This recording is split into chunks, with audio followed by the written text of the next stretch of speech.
One of the things that I got a really good look at when I worked with the special operations community was seeing how they approach rules like, well, we're not going to do that today, or we're going to ask for an exception to this, or we're just going to do this way. And I remember when I worked at a software company, I remember saying to some of my team members, we as a business have created these processes or this procedure for a darn good reason. Mm-hmm. And Mm-hmm. if we have a darn good reason now to bend, to Yeah. break, to have an exception for this, then it's our job to make sure that we're making that abundantly clear Yeah. to other people. Absolutely. Welcome to Leading Without the BS. I'm your host, Ivan, for today, and I'm joined by my wonderful partner, Cathy. And I am so excited that everyone who's listening today, next week, you'll have an opportunity to see the full podcast with Brandon Burns and I. I'm eager to hear it. I know just like children, we're not supposed to have favorites. Yeah. Though I know he's one of yours. Oh, unapologetically. Yeah, I have favorites. He does the work. The guy Yeah. is incredible. Yeah, he does Yeah. the work. He gets in. He's unapologetic. He doesn't resist. We'll have conversations like, "Hey, tell me more what you mean about that," and he'll want to scratch and poke, which I'm totally down with. I like that. I Yeah. want him to. And yeah, we have amazing conversations. We actually just spoke again this morning and had a one-on-one. So Oh, nice. yeah. Awesome. Yeah, so it's awesome. So in that conversation, one of the things that we talked about was shifting from a victim mentality to being what I described for him as a bit of a rebel for the business. Mm.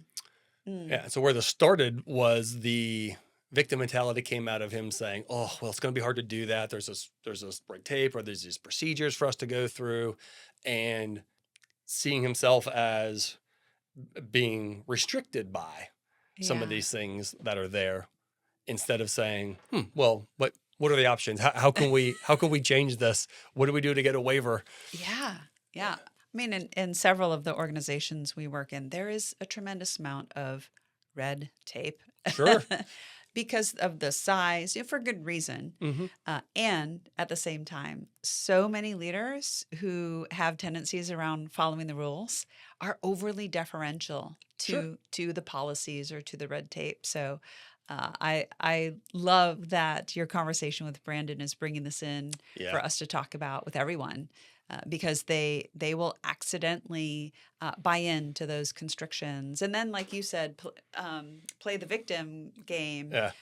And part of what's happening in that process is they're telling themselves that they're not in control, rather than focusing on what is in my control.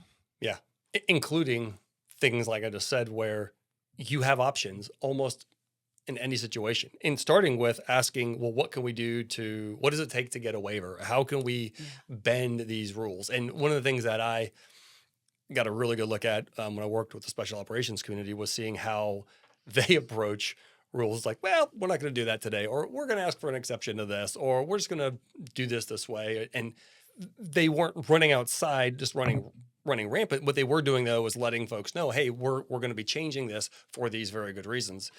And I remember when I worked at a software company, I remember saying to some of my team members, we as a business, the collective Imperial, we have created these processes or this procedure for a darn good reason. Mm-hmm. And Mm-hmm. if we have a darn good reason now to bend, to break, to have an exception for this, then it's our job to make sure that we're making that abundantly clear to other people. Absolutely. Yeah. Just covered this yesterday, where there is a process coming down from, well, it's been in place. They're relaunching it.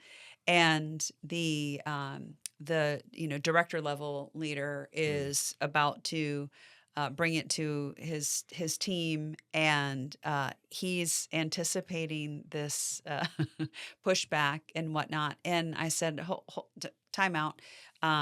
Let's go on the offense. And I said, if there are really good reasons that your team is frustrated, and you also are seeing where this process is creating additional kinds of problems or additional costs and risk, how are you capturing that information because you can take that to the decision makers so that there are much better informed decisions being made.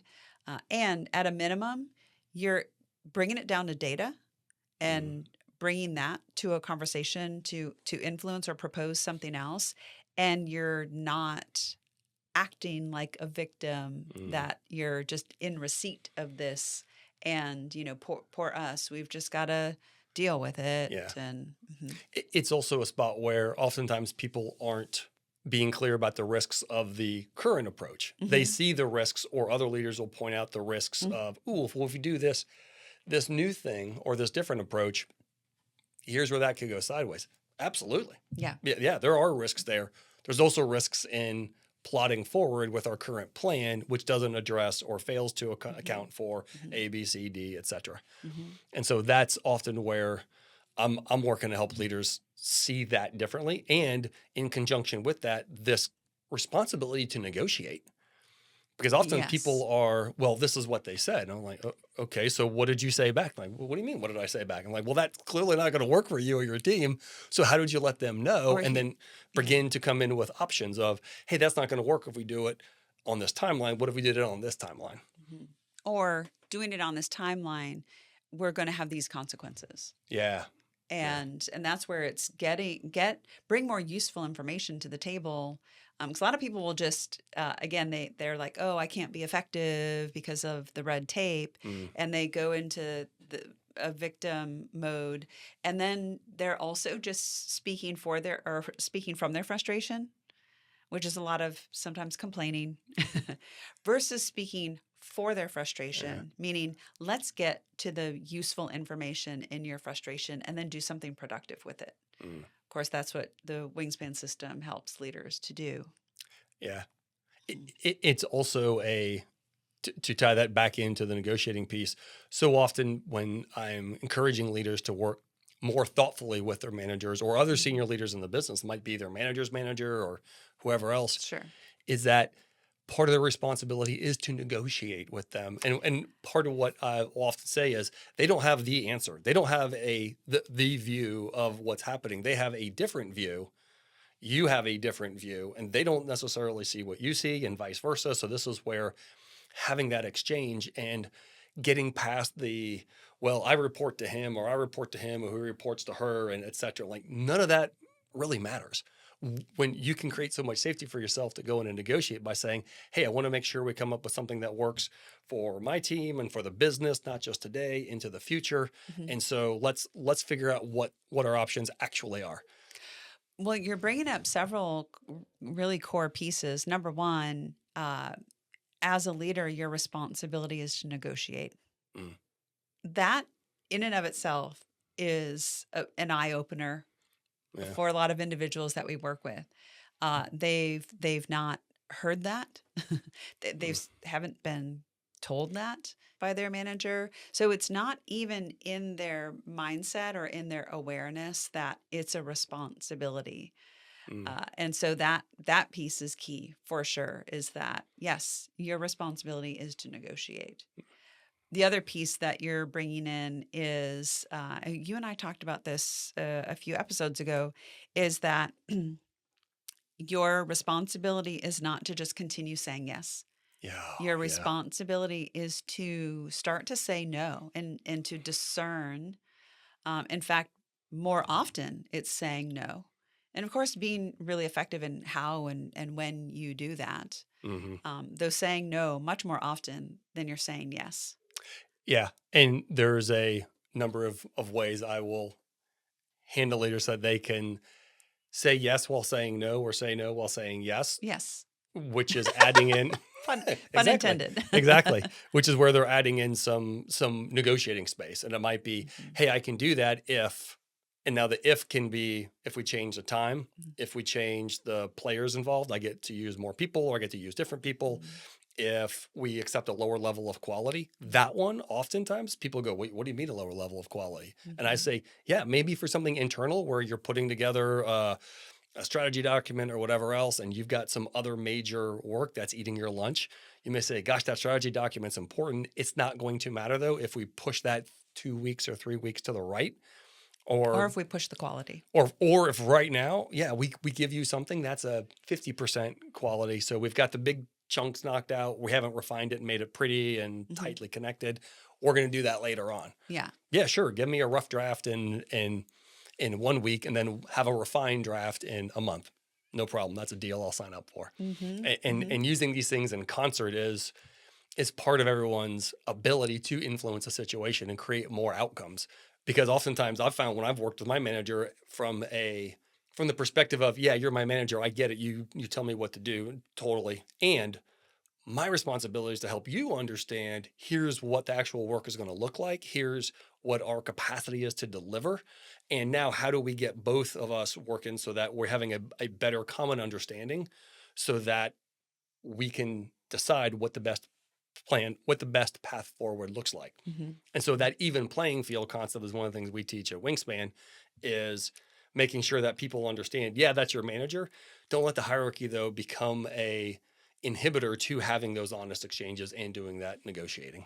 It's. I was just going to go there. Is making sure that you are exercising that mindset around it's an even playing field where we're all playing different positions. Mm, And so like a lot of people will talk about, oh, well, I'm not sure how to manage up or how to coach up, and we're like, no, just take that out.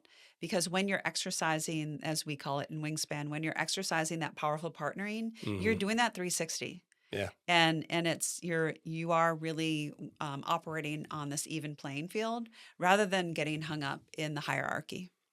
And what's cool, and I had this conversation with Brandon today as we were talking about this, is I said, when you are working really thoughtfully with other senior leaders in the business and you have a no nonsense, business forward approach and Mhm. mentality, that's going to come right through. Yeah. And so a couple things are going to happen. One, immediately short term, you're much more likely to create solutions that work for you and your team.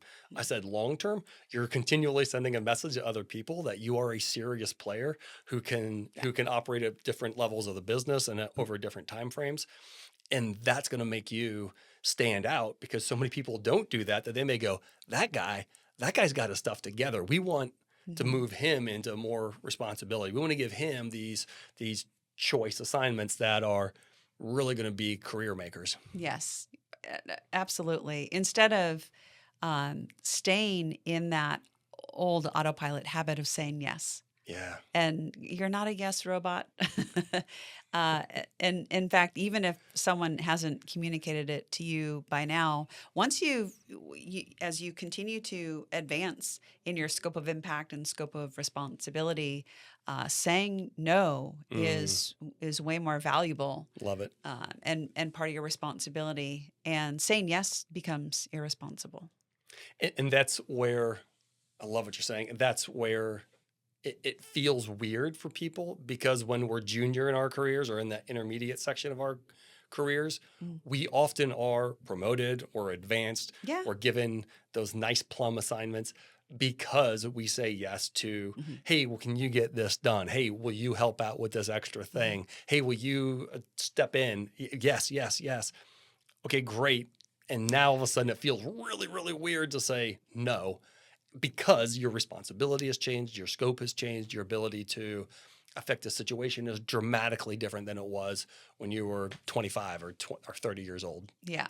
And you're reminding me one of the leaders I work with, Jimmy. Jimmy, I'm talking to you. He and Ray will say the last thing we need right now are more good ideas. It could be, be- because of people saying yes. People want to say yes to to ideas or to Yeah. good ideas, and it's harder. It just makes it more challenging because exercising that saying no muscle, Yeah. it takes some effort, it takes some work. And so that's why, like, let's not introduce more good ideas into the picture because Yeah. Okay, now I'm exercising that muscle even more. I used to, when working with teams, say, okay, we're going to put the good idea fairy in a box and put that damn box on the shelf. Yeah. We're done with the idea phase. Now we're in Yep. execution. So, yep, more good ideas could be coming, and not right now. Now we're in the go and do phase. Walk over there, put them in the box. Yes. Put the good idea fairy up on the shelf, put some duct tape over the mouth, and we'll come back to that later. Yeah. Yeah. Well, I'm eager to see this episode with Brandon, and I always get jealous that you get to work with him and I don't. Well, I know. There are some perks to my job, and that's one of them. So, that's one of them. So leaders, as you're listening, keep an eye out for that. Where might you or team members around you be maybe overly deferential, or perhaps following the rules too much? And start to put some of these things into practice, and you'll be unstoppable. And you'll be leading without the BS. See you next week. We'll see you in the arena.